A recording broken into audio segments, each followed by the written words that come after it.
Hello and welcome to Gen Y Footy episode 2. Huge show today. We've got a Richmond skipper in the house, but before we get to that, where's Frankie? What are you doing? It's our milestone show, Dean. It's our 10th show, and what a way to spend it with none other than our Richmond captain guest. There you go. Cotchin's on the show, but this is a banner for our 10th show, and we're very, very excited about it. That is the worst banner I have ever seen. Props have been overtime during the week to get that one together. Now, we do have a brand new sponsor on the show. Yes, we do. Frankie Dean Eyewear, which we will get to, Dean. They're sponsoring our Gen Y Play of the Week. We won't tell you which is your segment. Yes, it is my segment. We're very excited that my name is first as well. Okay, I had enough of you. I want to get to the Richmond skipper. Trent Cotchin, thanks for stopping by. Thanks very much for having me, guys. Very excited. Always hard to come in after a loss, we understand, but you're 5-4, you're 10th on the ladder. What's going wrong at Tigerland at the moment, do you think? Look, there's probably a few little areas that we're really letting ourselves down in at the moment. Essendon brought the heat on the weekend. Into the Dreamtime clash, and we probably didn't stand up to it. A lot of focus areas in our Tuesday review today, and we've got to set ourselves for a big game against the West Coast Eagles over there. Monday night footy. What do you think of Monday night footy? It's different. I've never been a part of one, but I am looking forward to it. I mean, it'll be strange having all the games being played already over the weekend, and then we still have to wait that whole Monday to play in our clash, but we get the bye after that, so hopefully we can get a result and have a little bit of a relax. Well, it'll be very tully by the time Monday comes around, Frankie. Now, we're very excited to have you on the show, mate. You're a captain of the Richmond Tigers. Now, obviously you took over the captaincy this year, but elected not to go with the traditional number 17. Just explain your thinking behind that. Yeah, look, I held the tradition in a high respect, but the more and more I thought about it, and the more I saw number 9 on the back of kids' jumpers, the Richmond Guernsey, it was something that it was pretty close to my heart, and it's very humbling to have kids' numbers or your number on kids' backs. Yep. And the more and more I thought about it, I was number 9 as a junior, and number 9's my number, and I wanted it to stay that way. And whilst I hold Jack Dyer in the highest respect at the club, it was just something I was very proud of and wanted to keep it that way. See, he's always thinking of others. He's worrying about families out there who've already bought his jumper. They have to go out and spend another $120 on another one. That's right. It's tough times at the moment. I have been pat on the back a few times from the parents, that's for sure. No, mate, beautifully said. Well done, and we respect that. Now, also, last week, it was a bit of a tongue-in-cheek comment you came back out and said, but it was quoted that you said in the paper that if you won a flag within 3 years, you'd possibly consider retiring, which means you'd be 26 years of age. What's the going-ons there? Yeah, look, it was a tongue-in-cheek comment. It was something I made in the off-season last year, and I suppose footy is a very hard game, whether it's physical or mental, and if you spoke to a number of AFL players at any club, they would suggest how tough it is.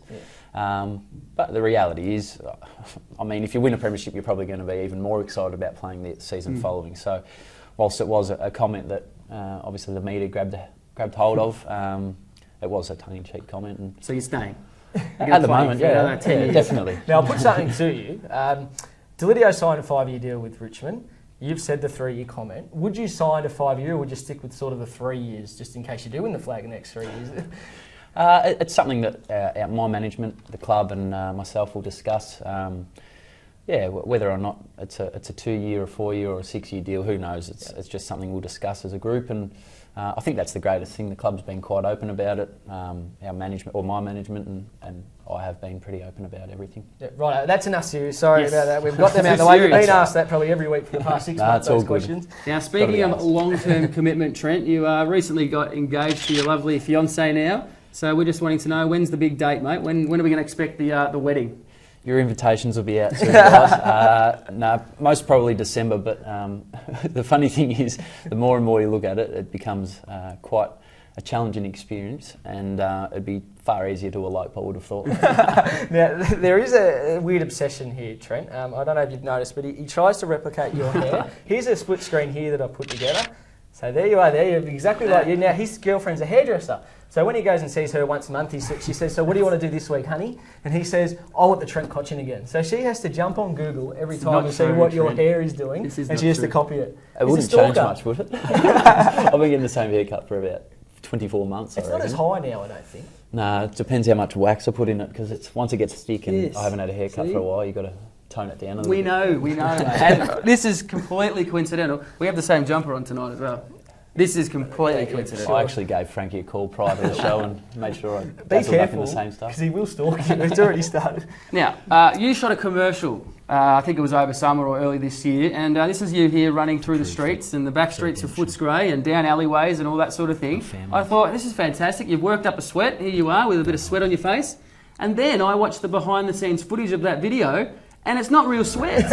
It's fake sweat. You're a liar. You're getting sprayed sweat. I know. It does look a little bit token in the behind the scenes, but I actually did work pretty hard. There was a couple of stints where I had to run for probably 400 or 500 metres. So I did work up the sweat, but they actually towed that down and then put the fake stuff on. So I don't know what's happened there. But the most important thing is I heard a whisper, and I'm very, very excited about this because I want to get it down to the Tigerland.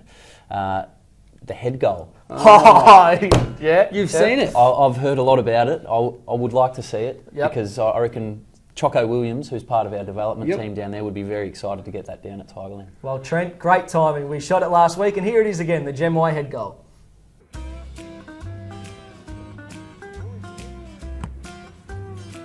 Hey, you two. Are you tired of trying to kick the footy and there's never any goals around? Are you over just playing traditional kick to kick? Do you want to be the next AFL goal-kicking superstar? Well, now you can with this world-first invention that allows you to kick for goal any day, anytime, anywhere. No goalposts around because it's cricket season? No problem, because with the Gen Y head goal, you are your own goalposts. Take them to your local footy oval or park and start putting them through the big sticks. It's easy to apply. Just simply pop on your head and tighten the strap. It's lightweight and easy to transport. Well, most of the time. You'll never miss another goal again. That's our promise. Watch this. And if you're not satisfied with our product within 30 days, simply throw it away. No questions asked. The Gen Y head goal. Get yours today.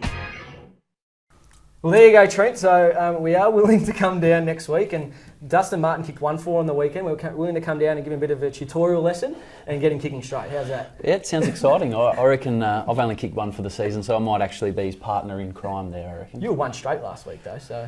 Yeah, one straight and one that didn't make the distance. Oh, well, we don't worry about that. You're the captain of Richmond. We look after you. Now, Dean, this is very exciting. Yes. Frankie, Dean, Eyewear have jumped on board for our famous segment now that every player wants to win. You can't actually do the segment without your brand new Frankie Dean Eyewear glasses. Trent, they're yours. No, they're Trent's. They're Trent's. I apologise. There you go. So what do we do here? This is, of course, where the play of the week, the Gen Y play of the week. Yep. Where we nominate a player for a fantastic piece of play, Trent, which is how Who won it this week? show. And Jared Petrenko, of course, for kicking an amazing goal to win the game. Well, not so amazing, pretty easy, but he kicks the winning goal.